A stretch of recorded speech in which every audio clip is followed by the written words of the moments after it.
नमस्ते दोस्तों, स्वागत है हमारे चैनल पर। आज हम एक ऐसे सफर पर निकलेंगे जो हमें भारत की आत्मा से रूबरू कराएगा। एक ऐसे सफर पर जहां हम जानेंगे उन रेखाओं के बारे में जो हमारे देश को परिभाषित करते हैं। जी हां दोस्तों, आज हम बात करेंगे भारत की कुछ प्रमुख सीमांत रेखाओं के बारे में।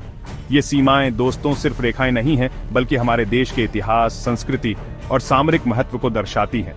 ये वो रेखाएं हैं जिन्होंने सदियों से हमारे देश की रक्षा की है और हमारे वीर सैनिकों ने इनकी रक्षा के लिए अपने प्राणों की आहुति दी है। क्या आप जानते हैं कि भारत की सबसे लंबी सीमा किस देश के साथ लगती है, या रेडक्लिफ रेखा और मैकमोहन रेखा का क्या महत्व है? इस वीडियो में हम भारत की प्रमुख सीमांत रेखाओं, उनके इतिहास और महत्व को विस्तार से समझेंगे। तो चलिए शुरू करते हैं और जानते हैं इन रेखाओं के पीछे छिपे इतिहास और उनके महत्व को। दोस्तों, सबसे पहले हम बात करते हैं उस रेखा की जिसने हमारे देश को दो हिस्सों में बांट दिया, रेडक्लिफ रेखा। 1947 में जब भारत आजाद हुआ तो साथ ही आया विभाजन का दर्द। इस विभाजन की रेखा खींची थी सर सिरिल रेडक्लिफ ने और उन्हीं के नाम पर इसे रेडक्लिफ रेखा कहा जाता है।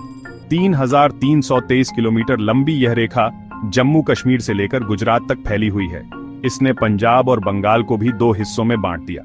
कल्पना कीजिए दोस्तों, जो लोग सदियों से एक साथ रह रहे थे, अचानक उन्हें एक रेखा ने दो अलग अलग देशों का नागरिक बना दिया। रेडक्लिफ रेखा का सबसे मशहूर हिस्सा है वाघा बॉर्डर। यहाँ हर शाम को होने वाली बीटिंग रिट्रीट सेरेमनी देखने हजारों लोग आते हैं। यह सेरेमनी दोनों देशों के बीच की प्रतिद्वंदिता और साथ ही आपसी सम्मान को भी दर्शाती है। लेकिन दोस्तों, रेडक्लिफ रेखा सिर्फ एक विभाजन रेखा नहीं है। यह रेखा सामरिक दृष्टिकोण से भी बहुत महत्वपूर्ण है। यहाँ दोनों देशों की सेनाएं आमने सामने तैनात रहती हैं और सीमा पार से होने वाली घुसपैठ एक बड़ी चुनौती है। अब हम उत्तर की ओर बढ़ाते हैं, जहां हिमालय की ऊंची चोटियों के बीच से गुजरती है मैकमोहन रेखा। ये रेखा भारत और चीन के बीच की सीमा रेखा है और इसका इतिहास भी विवादों से भरा हुआ है। 1914 में शिमला समझौते के दौरान ब्रिटिश अधिकारी हेनरी मैकमोहन ने यह रेखा खींची थी।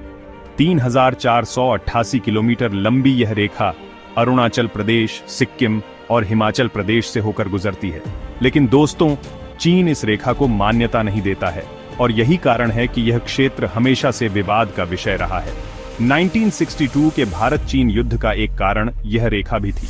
मैकमोहन रेखा न सिर्फ सामरिक दृष्टि से बल्कि भौगोलिक दृष्टि से भी महत्वपूर्ण है। यह रेखा हिमालय के उस क्षेत्र से होकर गुजरती है जहां से कई महत्वपूर्ण नदियां निकलती हैं और जल संसाधनों पर नियंत्रण के लिए यह क्षेत्र बहुत महत्वपूर्ण है। दोस्तों, अब हम उस रेखा के बारे में बात करते हैं जो भारत और पाकिस्तान के बीच सबसे ज्यादा तनाव का कारण रही है, नियंत्रण रेखा यानी LOC। यह रेखा 1949 में कराची समझौते के बाद अस्तित्व में आई और जम्मू कश्मीर को भारत प्रशासित और पाकिस्तान प्रशासित हिस्सों में बांटती है। 740 किलोमीटर लंबी यह रेखा जम्मू कश्मीर के खूबसूरत इलाकों से होकर गुजरती है, लेकिन यहाँ की खूबसूरती के पीछे छिपा है तनाव और हिंसा का सच। LOC पर दोनों देशों की सेनाएं आमने सामने तैनात रहती हैं और अक्सर यहाँ गोलीबारी और घुसपैठ की घटनाएं होती रहती हैं। हजारों बेगुनाह लोग इस संघर्ष का शिकार हो चुके हैं और सीमा पर रहने वाले लोगों का जीवन हमेशा खतरे में रहता है। LOC एक ऐसी रेखा है जो दो देशों को नहीं बल्कि दो भाइयों को अलग करती है। यहाँ शांति की स्थापना दोनों देशों के लिए एक बड़ी चुनौती है।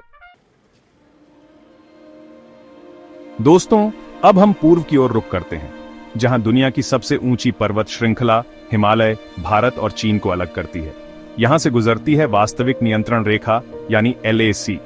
4,057 किलोमीटर लंबी यह रेखा लद्दाख से अरुणाचल प्रदेश तक फैली हुई है।